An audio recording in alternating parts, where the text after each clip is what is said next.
सभी भक्तों को, माता एवं बहनों को, भाई बंधुओं को, बड़े बुजुर्गों को एवं समस्त देशवासियों को हमारे तरफ से जय श्री कृष्ण, राधे राधे।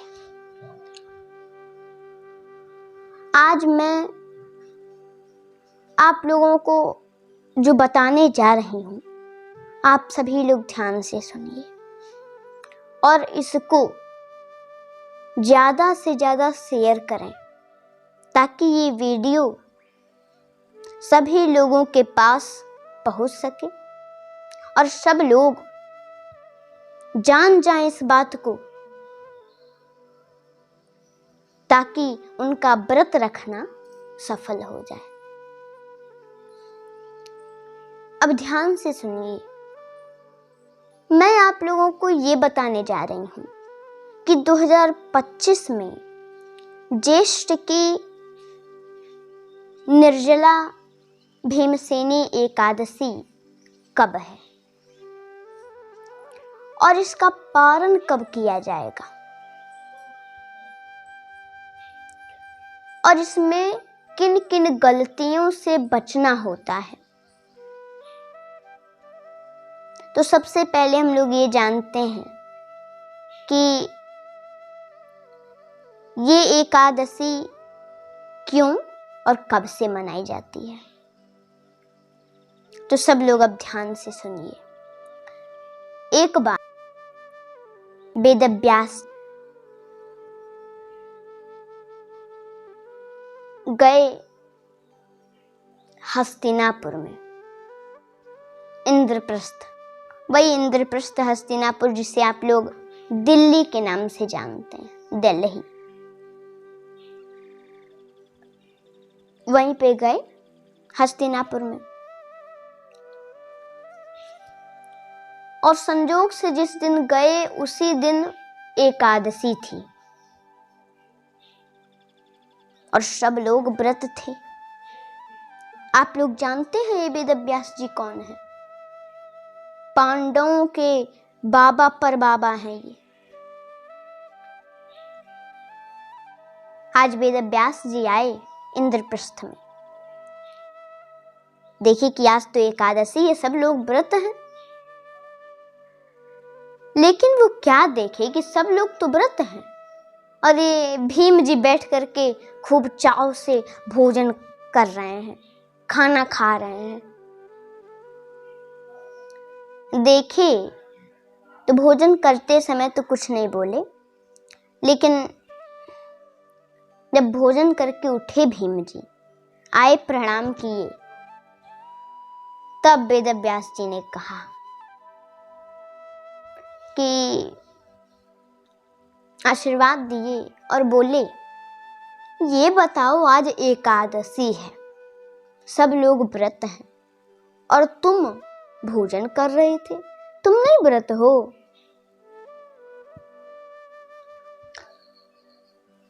तो भीम जी ने कहा कि हम क्या बताएं आपको, एकादशी व्रत तुम कर लेते, लेकिन हमसे भूखे रहा नहीं जाता, हमको भूख बहुत लगती है, हम क्या करें। तो वेदव्यास जी ने कहा कि अच्छा, तुम्हें भूख बड़ी लगती है इसलिए तुम एकादशी व्रत नहीं करते। इन्होंने कहा कि यही हमारा दिक्कत है, भूख की वजह से हम नहीं कर पाते, लेकिन आज संजोग से आप आए हैं तो ये बता दीजिए कि अगर हम एकादशी व्रत नहीं करते हैं तो इससे कोई दिक्कत है क्या, कोई परेशानी है क्या। तो वेदव्यास जी ने कहा,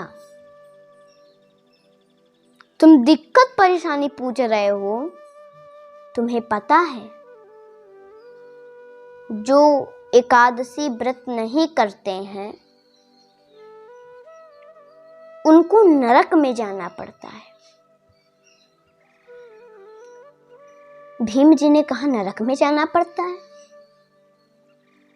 हाँ, नरक में जाना पड़ता है। भीम जी ने कहा अच्छा, अगर नरक में जाना पड़ता है तब तो जो बच्चा है जो कि बिना भूखे बिना कुछ खाए पिए रह नहीं पाता, उसका क्या होगा महाराज? जो बच्चा हर समय 2-2 मिनट पे कहता है अपनी माँ से हमें दूध पीना है, हमें दूध पीना है, कुछ खाना है, उसका क्या होगा? तो फिर उसे नरक में जाना पड़ेगा। जो वृद्ध है वो तो रह ही नहीं पाएगा, क्योंकि वृद्ध लोगों को बहुत सी दवाइयाँ भी खानी रहती हैं, तो उसके लिए भी कुछ खाएंगे और भूखे रहेंगे तो तबीयत खराब हो जाएगी। तो उन वृद्ध लोगों का क्या होगा? उनको नरक में जाना पड़ेगा। और जो रोगी है महाराज, कोई रोग है किसी को और डॉक्टर मना किया है कि आप भूखे ना रहेगा समय, नहीं तो आपकी तबीयत बिगड़ सकती है, आपको ये दवा खाना है, सुबह सुबह ही भोजन करके खाना है, तो फिर उसका क्या होगा? वो तो दवा नहीं खाएगा भोजन करके, तो उसका भी तबीयत बिगड़ जाएगा, तो उसको नरक में जाना पड़ेगा इन लोगों को। तो फिर वेदव्यास जी मुस्कुराते हुए बोले, देखो बेटा, बच्चा, वृद्ध और रोगी, इन लोगों के लिए छूट है, क्योंकि कहा गया है आपत्ति काले मर्यादा नास्ति।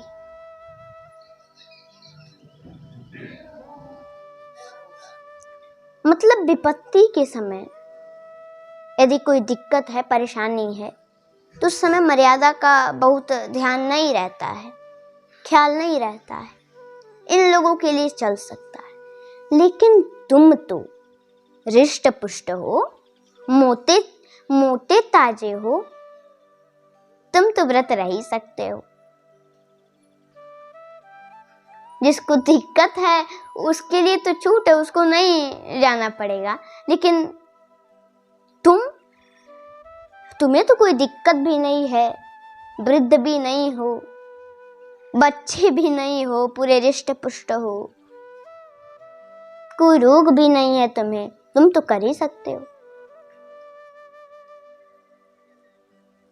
तो भीम जी ने कहा लेकिन हम कैसे करें, हमें भूख बहुत लगती है।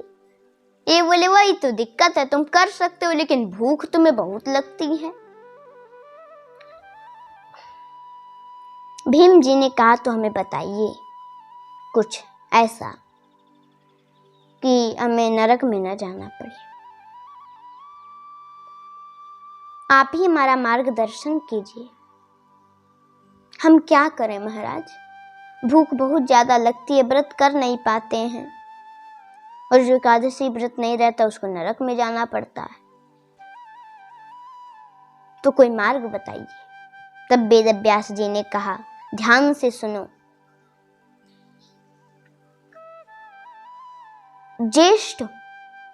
ज्येष्ठ मास में, अब पहले तुम ये ध्यान दो कि वर्ष में 24 से 26 एकादशी आती है। वैसे तो 24 ही है, लेकिन कभी कभी मलमास में 26 भी हो जाते हैं, तो तुम इन सबको कर नहीं पाओगे। तो ज्येष्ठ मास में एक दिन तुम व्रत रहना, निर्जला व्रत। अगर तुम इसको करोगे तो 24-26 एकादशी करने का फल एक एकादशी में तुम्हें मिल जाएगा। और इस एकादशी का नाम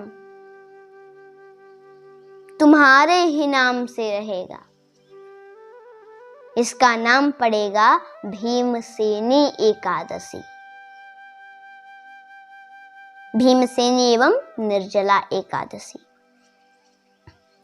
और यदि तुम ऐसा करते हो तो सभी एकादशी को करने का फल एक एकादशी में तुम्हें मिल जाएगा। लेकिन अब देखिए, जब वो आए थे ना, जब बताए तो उसी के 1 महीने बाद ही ज्येष्ठ मास था। तो ज्येष्ठ के महीने में वो व्रत की और उसी दिन से इसका नाम भीमसेनी एकादशी पड़ा और उसी दिन से इसको किया जाता है। और इसको करने से समस्त एकादशी का फल हमें प्राप्त होता है। लेकिन 2025 ज्येष्ठ में एकादशी किस दिन है, ये हम आप लोगों को बता रहे हैं, ध्यान से सुनिए। इस बार ज्येष्ठ में 6 तारीख दिन शुक्रवार को एकादशी की जाएगी और इसका पारण 7 तारीख 5:38 से 7:38 तक किया जाएगा। लेकिन ये ध्यान रखना है हमें कि पारण करने से पहले गौ माता को प्रणाम कर लें, उनको रोटी खिलाएं, चारा खिलाएं और गरीबों को दान दें, भोजन कराएं, ब्राह्मणों को भोजन कराएं, संतों की सेवा करें।